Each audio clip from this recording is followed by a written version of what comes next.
നമ്മളുടെ വീട്ടിൽ അല്ലെങ്കിൽ നമ്മളുടെ ഗൃഹത്തിൽ നെഗറ്റീവ് എനർജി പ്രവേശിച്ചിട്ടുണ്ടെങ്കിൽ, നകാരാത്മക ഊർജം പ്രവഹിക്കുന്നുണ്ടെങ്കിൽ എങ്ങനെ തിരിച്ചറിയാൻ സാധിക്കും?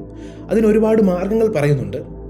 നമ്മൾ പല രീതിയിൽ ഇത് മനസ്സിലാക്കാമെന്ന് പറയുന്നുണ്ട്. ഇത് മനസ്സിലാക്കേണ്ടത് എന്തുകൊണ്ടാണ് ഇത്രയും പ്രധാനപ്പെട്ടതായി മാറുന്നതെന്ന് ചോദിച്ചാൽ, മറ്റുള്ള ആളുകൾ കാരണമോ നമ്മളുടെ അശ്രദ്ധ കാരണമോ നമ്മൾ ചെയ്യുന്ന എന്തെങ്കിലും പ്രവർത്തികൾ കാരണമോ എന്തെങ്കിലും തരത്തിൽ അല്ലെങ്കിൽ വേറെന്തെങ്കിലും വീടിന് ദോഷമുള്ളത് കൊണ്ടോ ഒക്കെ നെഗറ്റീവ് എനർജി ഉണ്ടെങ്കിൽ അത് തിരിച്ചറിഞ്ഞെങ്കിൽ മാത്രമേ നമ്മളുടെ ജീവിതത്തിലെ വലിയ കടമ്പകൾ നമുക്ക് കടക്കാൻ സാധിക്കുള്ളൂ.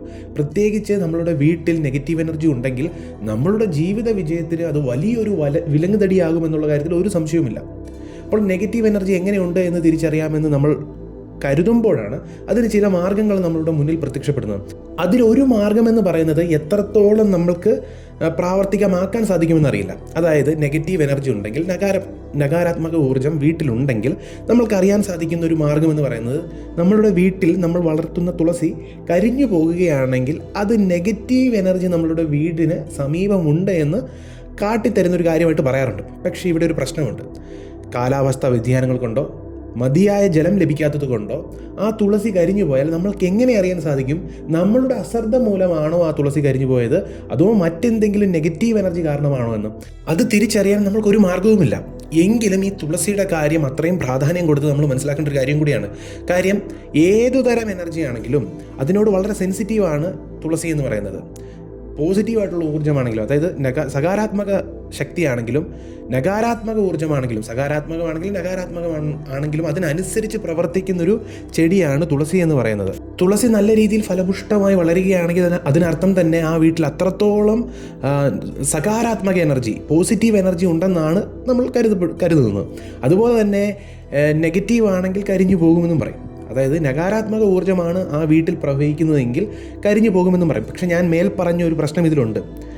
നമ്മൾക്ക് പറയാൻ സാധിക്കില്ല നമ്മളുടെ ശ്രദ്ധക്കുറവ് കൊണ്ടാണോ, കാലാവസ്ഥ വ്യതിയാനം കൊണ്ടാണോ, അതോ ശരിക്കും നെഗറ്റീവ് എനർജി കൊണ്ടാണോ ഇത് പോകുന്നതെന്ന്. എങ്കിലും ഒരു പരിധി വരെ ശ്രദ്ധിക്കാൻ പറ്റുമെങ്കിൽ ഈ ഒരു കാര്യം കൊണ്ട് തന്നെ നമുക്ക് മനസ്സിലാക്കാൻ സാധിക്കും തുളസിയുടെ ഏത് രീതിയിലാണ് തുളസി നമ്മളുടെ വീട്ടിൽ സ്ഥിതി ചെയ്യുന്നത്, ഏത് കണ്ടീഷനിലാണ് എന്ന് നമ്മൾ മനസ്സിലാക്കിയാൽ തന്നെ ഏകദേശം നെഗറ്റീവ് പോസിറ്റീവ് എനർജിയെക്കുറിച്ച് തിരിച്ചറിയാൻ സാധിക്കും. കാരണം അത്രയ്ക്കും ഞാൻ മുൻപ് പറഞ്ഞ പോലെ സെൻസിറ്റീവാണ്, എനർജികളോട് വളരെ സെൻസിറ്റീവാണ് തുളസി എന്ന് പറയുന്നത്. അതുകൊണ്ട് തന്നെ തുളസി ദേവിയുടെ ഈ ഒരു മാറ്റങ്ങളിൽ നിന്ന് നമ്മൾക്ക് മനസ്സിലാക്കാൻ നെഗറ്റീവാണോ പോസിറ്റീവാണോ. ഇനിയാണ് പ്രധാനമായ രണ്ട് കാര്യങ്ങൾ വരുന്നത്. ഇതിനു മുൻപ് നമ്മൾക്ക് ഏകദേശം മനസ്സിലാക്കാം, അല്ലെങ്കിൽ ഇങ്ങനെ പറയുന്നു എന്ന് പറഞ്ഞാലും കൺഫേം ആയിട്ട് നമ്മളുടെ വീട്ടിൽ നെഗറ്റീവ് എനർജി ഉണ്ട് എന്ന് നമുക്ക് മനസ്സിലാക്കി തരുന്നൊരു കാര്യമുണ്ട്. നമ്മളുടെ വീട്ടിൽ നെഗറ്റീവ് എനർജി ഉണ്ടെങ്കിൽ നമ്മളെ കാട്ടിത്തരുന്ന രണ്ട് കാര്യമുണ്ട്. ഒന്ന്, വീട്ടിലുള്ള ആളുകളുമായി ഏതെങ്കിലും തരത്തിലുള്ള വഴക്കുകളോ അഭിപ്രായ വ്യത്യാസങ്ങളോ അല്ലെങ്കിൽ പരസ്പരമുള്ള ദേഷ്യമോ വൈരാഗ്യമോ ഒക്കെ ഒരു കുടുംബത്തിനുള്ളിൽ സംഭവിക്കുകയാണെങ്കിൽ, അച്ഛനും മകനും തമ്മിലോ അല്ലെങ്കിൽ അമ്മയും അച്ഛനും തമ്മിലോ എപ്പോഴും കലഹങ്ങളാണെങ്കിൽ 100% ആ വീട്ടിൽ നെഗറ്റീവ് എനർജി ഉണ്ടെന്നുള്ള കാര്യത്തിൽ ഒരു സംശയവും ഇല്ലെന്നാണ് പറയുന്നത്. നമ്മൾ പല ഗ്രന്ഥങ്ങൾ പരിശോധിച്ചാലും ഇത് തന്നെയാണ് സ്ഥിതി. നെഗറ്റീവ് എനർജി ഉള്ള വീട്ടിലാണ് എപ്പോഴും ഇങ്ങനെ കലഹങ്ങൾ അല്ലെങ്കിൽ വാക്കുവ്യത്യാസങ്ങൾ, അതുപോലെ തന്നെ പലതരത്തിലുള്ള പ്രശ്നങ്ങളെല്ലാം ഉടലെടുക്കുന്നത്, കുടുംബത്തിലുള്ള അംഗങ്ങൾ തമ്മിൽ ഉടലെടുക്കുന്നത്. അതായത് ഒരു വീട്ടിൽ താമസിക്കുന്ന ആളുകൾ തമ്മിൽ അങ്ങോട്ടും ഇങ്ങോട്ടും ദേഷ്യവും വഴക്കും ഒക്കെ ആണെങ്കിൽ തീർച്ചയായും അതൊരു നെഗറ്റീവ് എനർജിയുടെ സൂചകമായിട്ട് നമുക്ക് കാണാൻ സാധിക്കും. ചിലപ്പോൾ നമ്മളൊരു വീട് മാറിയതിന് ശേഷമാണോ ഇങ്ങനെ സംഭവിച്ചത്, അതോ ഇത്രയും കാലമില്ലായിരുന്നു പെട്ടെന്നൊരു ദിവസമാണോ ഇങ്ങനെ വീട്ടിൽ വഴക്കുണ്ടാകാൻ തുടങ്ങിയത്, ഇതൊക്കെ നമ്മൾ മനസ്സിലാക്കണം. അങ്ങനെയാണെങ്കിൽ അതിന് ഉത്തമ പരിഹാരത്തിനായിട്ട് ഒരു ഉത്തമനായ ജ്യോതിഷനെയോ അല്ലെങ്കിൽ അങ്ങനെ അറിയാൻ സാധിക്കുന്ന വാസ്തുശാസ്ത്രം ഒക്കെ അറിയാൻ സാധിക്കുന്ന ആളുകളെ നമ്മൾ കാണുന്നതും സമീപിക്കുന്നതും ഒക്കെ നല്ലതായിരിക്കും. അതുപോലെ തന്നെ നമ്മളുടെ വേറെ ഏതെങ്കിലും തരത്തിൽ വാസ്തുവിനപ്പുറം വേറെ എന്തെങ്കിലും തരത്തിലുള്ള ദോഷമാണോ എന്ന് നമ്മൾ ചിന്തിക്കേണ്ടിയിരിക്കുന്നു. കാരണം ഇതൊരു വലിയ ഇൻഡിക്കേഷനാണ്, ഇതൊരു വലിയ സൂചനയാണ്. വീട്ടിലുള്ളവർ തമ്മിൽ ഐക്യമില്ലെങ്കിൽ അതൊരു വലിയ സൂചനയാണ് വീട്ടിൽ നെഗറ്റീവ് എനർജി ഉണ്ടെന്ന്. അതുപോലെ തന്നെ അടുക്കും ചിട്ടയില്ലാതിരിക്കുക എന്നുള്ളതും നെഗറ്റീവ് എനർജിയുടെ ഏറ്റവും വലിയ പ്രവാഹമാണ്. നെഗറ്റീവ് എനർജി ഉണ്ടെങ്കിൽ മാത്രമാണ് നമ്മുടെ വീടിന് എപ്പോഴും അലങ്കോലപ്പെട്ട് കിടക്കുക എന്ന് പറയുന്നത്. നമ്മുടെ വീട് എപ്പോഴും അലങ്കോലപ്പെട്ട് കിടക്കുന്നു, അടുക്കും ചിട്ടയുമില്ല, ഒന്നിനും ഒരു ശ്രദ്ധയില്ല, വീട്ടിലിരിക്കുമ്പോൾ മടി തോന്നുന്നു. അതായത് നമ്മൾ വീട്ടിൽ വന്ന് കയറുമ്പോൾ പണ്ട് ഊർജ്ജസ്വലമായി പല കാര്യങ്ങളും ചെയ്തുകൊണ്ടിരുന്നെങ്കിൽ ഇപ്പോൾ നമ്മൾക്ക് എന്തിനും മടി തോന്നുന്നു. അതുപോലെ തന്നെ ഒരു കാര്യവും ചെയ്യാൻ സാധിക്കുന്നില്ല. പണം ഉണ്ടാക്കണമെന്നുണ്ട്, പണം വരുന്നില്ല, പക്ഷെ പണത്തിനായി ഒന്നും ചെയ്യാൻ സാധിക്കുന്നില്ല. എല്ലാ രീതിയിലും ഇങ്ങനെ പ്രശ്നങ്ങൾ പറ്റി ഇരിക്കുകയാണെങ്കിൽ നമ്മൾ തീർച്ചയായും വാസ്തുശാസ്ത്രം നോക്കണം, വേറെന്തെങ്കിലും പ്രശ്നമുണ്ടോ എന്ന് നോക്കണം. അതിനപ്പുറം നമ്മൾ ദൈവികമായി കുറച്ച് കാര്യങ്ങൾ നമ്മൾ തന്നെ പ്രാർത്ഥനയും ജപവും ഒക്കെ ചെയ്യണം എന്നുള്ളതാണ് വലിയ കാര്യം. ഇവിടെയാണ് ഇപ്പോൾ അടുത്ത കാര്യം പറയേണ്ടത്. അപ്പോൾ നമ്മൾ പറഞ്ഞു എന്തെങ്കിലും പ്രശ്നമുണ്ടെങ്കിൽ ജപവും അല്ലെങ്കിൽ സ്തോത്രമോ നാമോ ഒക്കെ ജപിച്ചാൽ ഒരു പരിധി വരെ നമ്മൾക്ക് അതിൽ നിന്ന് രക്ഷ നേടാം. നല്ല വിശ്വാസത്തോടു കൂടി ജപിച്ചാൽ ഒരു പരിധി വരെ അല്ല, മുഴുവനായിട്ടും രക്ഷ നേടാം. ഇവിടെയാണ് രണ്ടാമത്തെ പ്രശ്നം വരുന്നത്, ഏറ്റവും വലിയ പ്രശ്നം വരുന്നത്. നെഗറ്റീവ് ഊർജ്ജമുള്ള വീട്ടിൽ നമ്മൾക്ക് ജപിക്കാനോ പ്രാർത്ഥിക്കാനോ തോന്നില്ല. ആ വീട്ടിൽ ഒരാൾക്ക് ഒരു വിളക്ക് കൊളുത്താൻ പോലും തോന്നില്ല, അതിനുള്ള മനസ്സ് പോലും തോന്നിക്കില്ല. അതാണ് നെഗറ്റീവ് എനർജിയുടെ ആ ഒരു പ്രവാഹം അല്ലെങ്കിൽ ആ ശക്തി എന്ന് പറയുന്നത്. നമ്മൾ ഏതെങ്കിലും ഒരു നല്ല കാര്യം ചെയ്യുമ്പോഴോ ഒരു നാമം ജപിക്കുമ്പോഴോ സ്തോത്രം ജപിക്കുമ്പോഴോ ഒക്കെ നമ്മൾക്ക് മടി തോന്നുക, നമ്മൾക്ക് പിന്നെ അത് കണ്ടിന്യൂ ചെയ്യാൻ പറ്റാതിരിക്കുക, ഇതൊക്കെ ഒരു വ്യക്തിക്ക് നെഗറ്റീവ് എനർജി ഉണ്ടെങ്കിൽ ഇങ്ങനെ തന്നെയായിരിക്കും. ഒരു വ്യക്തിക്ക് നെഗറ്റീവ് എനർജി ഉണ്ടെങ്കിലും അയാൾക്ക് ജപിക്കാൻ പറ്റില്ല, ജപം മുടങ്ങിപ്പോവുക, അങ്ങനെയൊക്കെ സംഭവിക്കും. ഇതൊന്നും മാറ്റിക്കൂടാൻ പറ്റാത്ത കാര്യമല്ല, ഇതൊക്കെ പെർമനൻ്റ് ആയിട്ടുള്ള കാര്യമല്ല. എന്നും ഇങ്ങനെ തന്നെയൊന്നല്ല. നെഗറ്റീവ് എനർജി നമുക്ക് വളരെ എളുപ്പത്തിൽ നമുക്ക് മാറ്റിയെടുക്കാൻ സാധിക്കുന്നതാണ്. അതിന് ഏറ്റവും നല്ലതെന്ന് പറയുന്നത് ഇതുപോലെ ജപം ചെയ്ത് നമ്മളുടെ മനസ്സിനെ പാകപ്പെടുത്തുക എന്നുള്ളതാണ്. എത്ര വലിയ നെഗറ്റീവ് എനർജി ഉണ്ടെങ്കിലും ഞാൻ ചെയ്യുമെന്നുള്ള ദൃഢവിശ്വാസം ഉണ്ടെങ്കിൽ എത്ര വലിയ നെഗറ്റീവ് എനർജിയെ നമുക്ക് പരാജയപ്പെടുത്തി നമുക്ക് ആ ജപത്തിലൂടെ ശക്തി കേന്ദ്രീകരിപ്പിച്ച് വലിയ മാറ്റങ്ങളിലേക്ക് നമ്മളുടെ ജീവിതത്തെ കൊണ്ടുപോകാം. അതായത് നമ്മൾക്ക് 1-2 ദിവസം നോക്കി നമ്മൾക്ക് ജപിക്കാൻ പറ്റുന്നില്ല, ഏതെങ്കിലും കാരണം കൊണ്ട് ഇങ്ങനെ മുടങ്ങിക്കൊണ്ടിരിക്കുകയാണ് എങ്കിൽ തീർച്ചയായും നിങ്ങളൊരു ദൃഢനിശ്ചയം എടുക്കണം. ഞാൻ ജപിച്ചിരിക്കും, ഇത് മനസ്സിൽ കൊണ്ടുവരണം. നമ്മളുടെ ഉള്ളിലോ അല്ലെങ്കിൽ ഗൃഹത്തിലോ ഉള്ള നെഗറ്റീവ് എനർജി കൊണ്ടാണ് നമ്മൾക്ക് ജപിക്കാൻ പറ്റാത്തത്. അതുകൊണ്ടൊരു ദൃഢനിശ്ചയം എടുത്ത് അതിനെ തോൽപ്പിക്കണം. നമ്മളുടെ മനുഷ്യ മനസ്സ് സ്ട്രോങ് ആണെങ്കിൽ എന്തിനേയും തോൽപ്പിക്കാൻ സാധിക്കും. അതിൻ്റെ ഒരു പെർഫെക്റ്റ് എക്സാമ്പിൾ ആണല്ലോ നമ്മൾ ഈ പറയുന്ന ദൈവവിശ്വാസമില്ല എന്ന് പറയില്ലേ. ചിലർ ദൈവവിശ്വാസമേ ഇല്ല, നിരീശ്വരവാദം, അങ്ങനെയൊക്കെ നടക്കുന്നവരുണ്ടല്ലോ, ദൈവവിശ്വാസം ഇല്ലാത്തവർ. അവർക്ക് ഒരു പരിധി വരെ ഈ ആഭിചാരദോഷം ബാധാദോഷമൊന്നും ഏൽക്കാറില്ല. പൂർണ്ണമായിട്ടൊന്നും പറയാൻ സാധിക്കില്ല, ഒരു പരിധി വരെ. കാരണം അവരുടെ വിശ്വാസമാണ് ഇതൊന്നും ഏൽക്കില്ല, ഇതൊന്നും ഇല്ലാത്തതാണെന്നുള്ളൊരു വിശ്വാസം. ആ ദൃഢനിശ്ചയത്തിന് മുന്നിൽ എല്ലാ നെഗറ്റീവ് എനർജിയും മുട്ടുമടക്കുമെങ്കിലും ഒരു പരിധി വരെ അവർക്ക് ഏൽക്കുമെന്ന് പറഞ്ഞു. അപ്പോൾ ഒരു തുള്ളി പോലും നമ്മളിൽ ഏൽക്കാതിരിക്കണമെങ്കിൽ ദൃഢമായ വിശ്വാസത്തോടൊപ്പം ദൈവവിശ്വാസവും കൂടെ ചേരുമ്പോൾ ഏത് നെഗറ്റീവ് എനർജിയും ഒരു തുള്ളി പോലും നമ്മളിൽ അല്ലെങ്കിൽ ഒരു രോമത്തിൽ പോലും തൊടില്ലെന്ന് പറയാം. നമ്മൾക്ക് ആദ്യം വിശ്വാസം വരണം, ഞാനിത് ചെയ്യും, എത്ര നെഗറ്റീവ് എനർജി ഉണ്ടെങ്കിലും ഞാൻ ജപിക്കും. ആ ഒരു വിശ്വാസം നമ്മൾക്ക് വരണം. അതിനോടൊപ്പം ഭഗവാനിൽ പൂർണ്ണമായ വിശ്വാസം.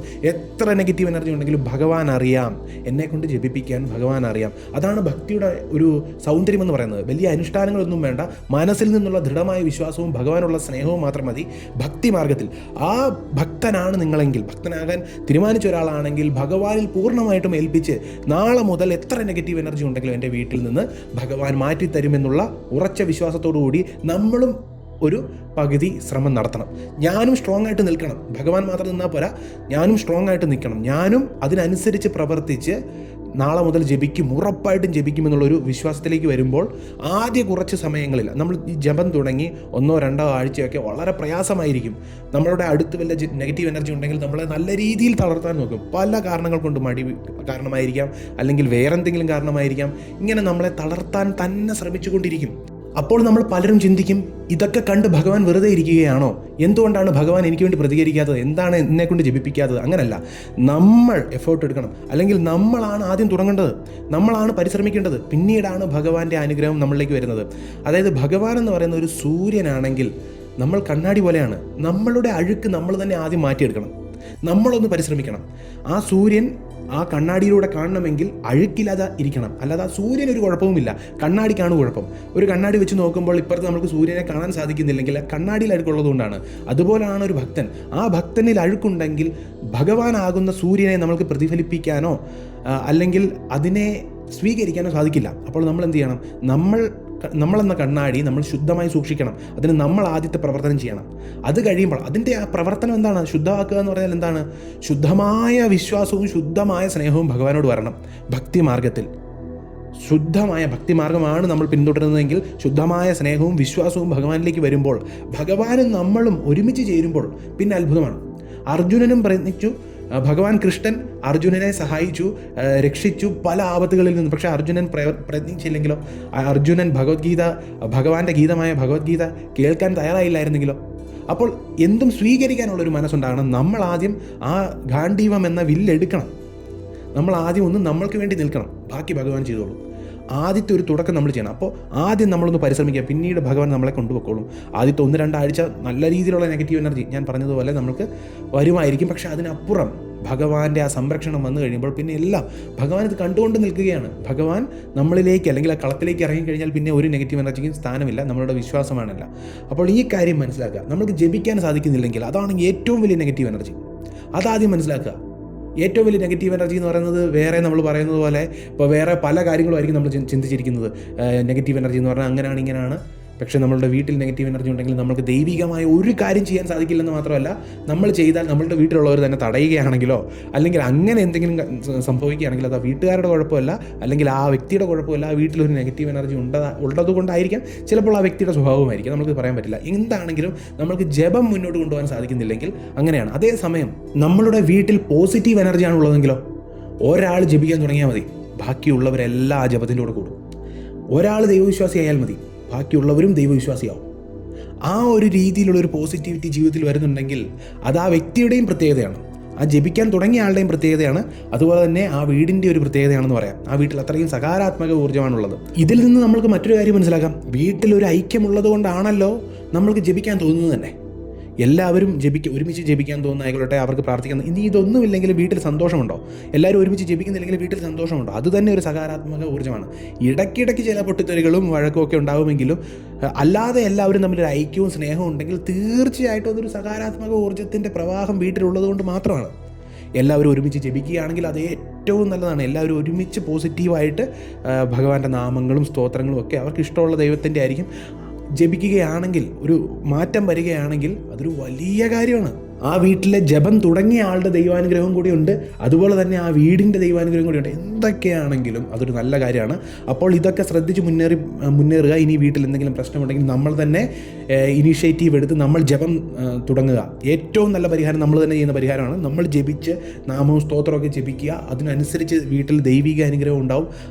ഏത് നെഗറ്റീവ് എനർജിയെ നമ്മുടെ വീട്ടിലേക്ക് വിട്ടാലും, ഇനി നമ്മളുടെ വീട്ടിൽ തന്നെ നെഗറ്റീവ് എനർജി ഉണ്ടെങ്കിലും എല്ലാത്തിനെയും തരണം ചെയ്ത് നമുക്ക് മുന്നോട്ട് പോകാൻ സാധിക്കും. ഭക്തി മാത്രം മതി. നമ്മൾക്ക് ഇഷ്ടപ്പെടുന്ന ഭഗവാന്റെ നാമവും സ്തോത്രമൊക്കെ ജപിച്ച് മുന്നോട്ട് പോയാൽ മതി. അഹോബിലം.